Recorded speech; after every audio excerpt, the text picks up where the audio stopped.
Today I will be analyzing Asian American history from the 1960s to today. So, who even are Asian Americans? Asian Americans are a large, diverse group of people that can trace their heritage to more than 20 different countries all over Asia. Although Asians have existed in the US since the 16th century, the first major wave of Asian immigration was in the late 19th century. Asian Americans before 1965 were largely exploited for their labor and legally discriminated against, while after 1965 there were more who came as skilled workers and who faced fewer formal legal barriers. In 1965, the Immigration and Nationality Act was enacted to abolish discrimination based on race and nationality to realize civil rights in the United States. It abolished the quota system, a system that limited the number of immigrants who may enter the U.S. every year. It was established in 1924 and restricted immigration based on country of region, and favored immigrants from Northern and Western European countries. It helped reunite immigrant families separated by the quota system. As a result, between 1965 and the 2000s, the U.S. immigrant population grew from 650,000 individuals to approximately 22.8 million. However, the 1965 Immigration Act did not end xenophobia against immigrants or outsiders. In the 1960s, civil rights movement, free speech movement, anti-Vietnam War movement, and the emergence of Asian American movement itself that brought together Americans of various Asian ancestries. The phrase Asian American was first coined in 1968 by student activists Gemma Gee and Yuji Ichioka in California, who went on strike alongside Black, Hispanic, and Native American students to demand an ethnic studies curriculum. They founded the Asian American Political Alliance to unify students of multi-ethnic Asian backgrounds, resist Western-imposed Orientalism, and advocate for political and social change.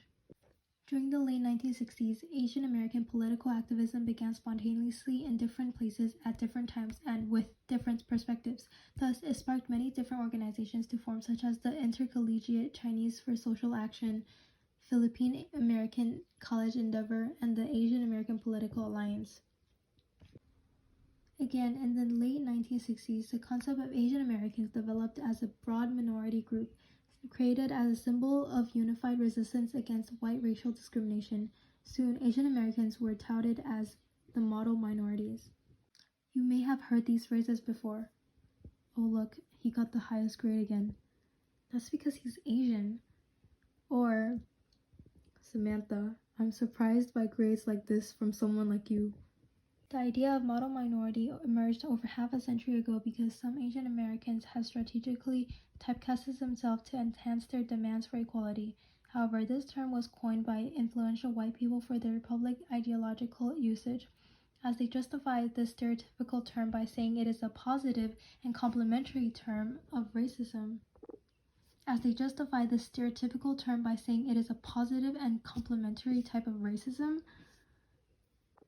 Racism is not nice in any way. Moreover, Asian Americans are viewed positively when seen as model minorities and yet punished when they are constructed as vectors of disease or blamed for taking away jobs from majority groups. One very important example of this is Vincent Chin, a Chinese American man who was beaten to death in Detroit, Michigan by two white men, Ronald Ebens and Michael Nitz, who blamed him for what Japan was doing to the U.S. auto industry. The judge let off his murderers with a fine of $3,000 and 3 years of probation. The judge even said, "These weren't the kind of men you sent to jail." To Asian Americans, it felt as if the life of this man was worthless. His last words were, "It's not fair," before he slipped into a coma and died. After a retrial, Ebens and Nitz were cleared of all charges. Neither of them served a day in prison for the beating death of Vincent Chin. There was a mixture of emotions. There was frustration about how unsatisfactory the probation and fine sentence was, and there was a resolve at the same time to get something done. This was a major turning point. It was awakening to Asian Americans to get more engaged in Pan-Asian activities. It is fair to say that before the Vincent Chin case, there were Chinese Americans, Japanese Americans, etc., but there were no Asian Americans. As I mentioned before, there had been a brief student movement on the West Coast in the 1960s. However, it wasn't a personally meaningful, abiding Asian American movement like this one. This brought Asian Americans of all ethnic and diverse backgrounds, people who had never been to a protest before. It sparked a large Asian movement for equal civil rights and a call for justice. Two more events that relate to Asian American history was the Civil Liberties Act and 9/11 incident. It wasn't until 1988 that U.S. President Ronald Reagan signed the Civil Liberties Act after years of public and congressional debate. After many years of discrimination against Japanese Americans, the law authorized U.S. President's apology and $20,000 in financial compensation for each surviving Japanese American imprisoned during World War II and $1.25 billion for an education fund. A well-known incident on September 11, 2001 were the attacks by the militant Islamist extremist network, Al-Qaeda. After 2001, there was a huge increase in hate crimes toward the Muslim and people who look like them. Since then, organizations started to form all over the country to protect the fair treatment and civil rights for the South Asian Americans. Another very recent and ongoing event is COVID-19. During 2021, people worldwide are busy trying to overcome coronavirus, yet there are more significant problems in the United States. Xenophobia, racism, and conflicts between Asian Americans and others in the United States is increasing.